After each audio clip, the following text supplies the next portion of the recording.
Do you want to write good stories? No? Do you want to be able to not break your computer while you're writing this long novel, which you have been writing for about 2 years, but you've never been able to finish it because you don't have enough ideas? I do. So it was big brain time for me. I had to harness the power and teach the world how to do English. Properly. Like properly. So I'm bravely making you guys future authors, and I'm gonna take all your credit. Good luck, guys. I guess. Okay guys, before I get bored of talking, let's get onto the real stuff. Today we're going to be talking about... Let's just wait for these effects to be over. The ingredients of fiction. How to improve a fiction. What even is fiction? Like, I don't even know anymore. How to make your fiction feel more real to the reader. So let's start with the most basic thing, which I cannot get my head around. What is fiction? It's a branch of narrative which doesn't actually have to be 100% true, and most of the time it isn't. However, this doesn't mean you couldn't add people or events from real life. It could be based off things that are happening around you right now, just as you are writing. For example, if you were a writer from the 1800s, you would probably be writing about things kind of centered around the 1800s. And if you were writing from the future, aka, I don't know, year 2500, then you'd probably be writing about things around the year 2500. Most fiction is for entertainment purposes, rather than educational or persuasive purposes. This is what separates fiction from non-fiction. So how do you write good fiction? Well, you might want to consider having a good theme.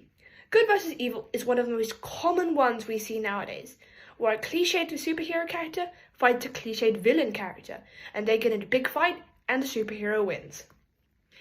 Having a suitable setting is also really good for your story. It'll help the reader feel more at peace. And we'll talk about what suitable means in a moment. Having characters with distinctive personalities is also very important to your story. You want to make sure that the reader goes, hey, that character's pretty nice. Trying to make some different genres of narrative won't hurt either. We're going to see how this gives you a wider range of audiences and why this is really good for your story. And I'm going to teach you a big word called extraction, which will do a big thing for your work. It's going to help make it more concise, and it's going to help your reader feel more happy when they read it and make them feel relaxed instead of like, I don't know what's happening. What is this?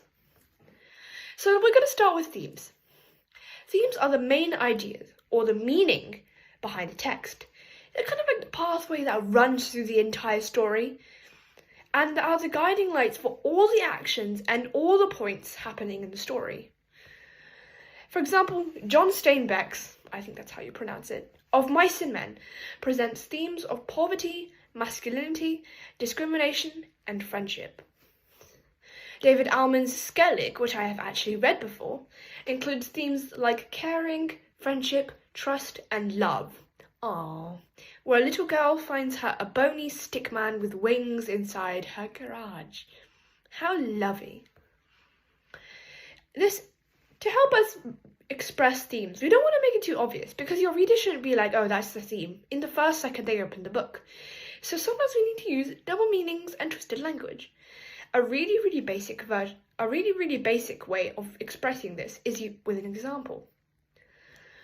Here's an example. Just as he was thinking, the red light turned to green, and he sped his car down the road as a new idea came to his mind. This is comparing the red light turning to green to a new idea coming to his head, because metaphorically there's a red light inside of his head. But when he has an idea, it turns to green light, and he is able to move on steadily, just like his car. Here are some themes you will find in literally every single common literature story. Tragedy, time, life, fear, violence, money, nature, suffering, childhood, storytelling, greed, poverty, religion, law and injustice, and crime. Get that? That's pretty much all of them. These are literally the most common themes you will ever find in literally any story. If you're looking to write a book of your own, you might also want to pick one from here. So what about a suitable setting? Well, first we need to have a look at what suitable means. Suitable in this circumstance means it has to fit the genre. Genre affects setting. You can't just pick a random setting and call that the starting place of your story. And that's why it came up with GAS, genre affects setting.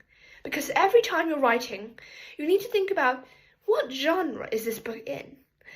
Is it horror? Should it be placed in an outcasted area in the middle of nowhere? What should the place be? And how would the reader feel about this?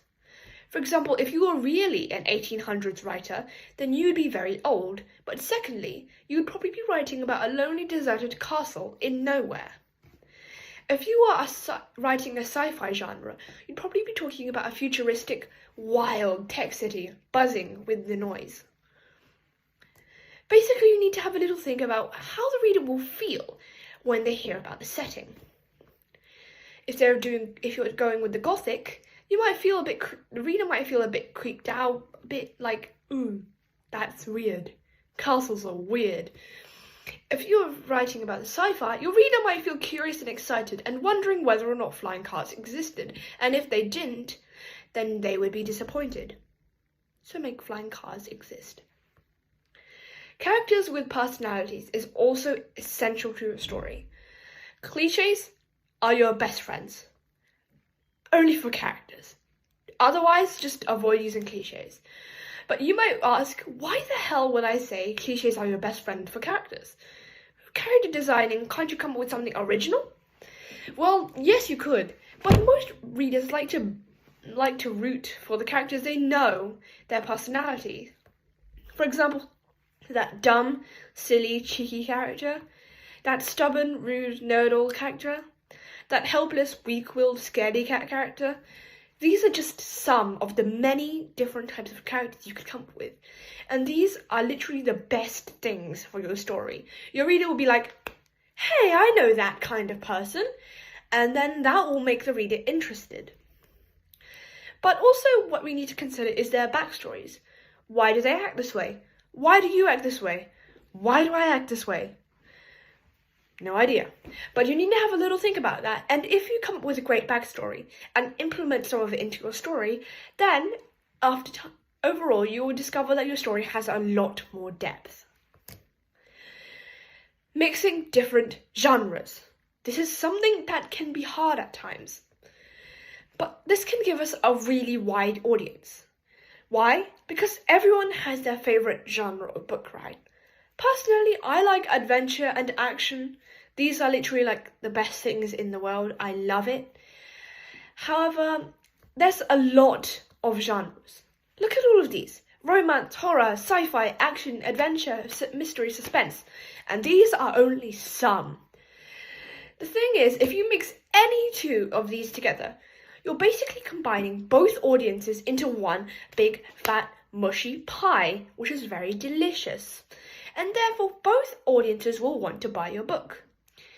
That is very efficient, basically meaning that you get twice the audience and therefore twice the amount of people reading and buying your book. And finally, we're going to have a little look at extraction.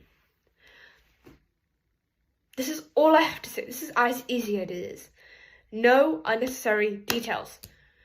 Or just try to avoid using them. Because they're not important. They're not essential to the story. In fact, they could be getting in your way of writing a really good story.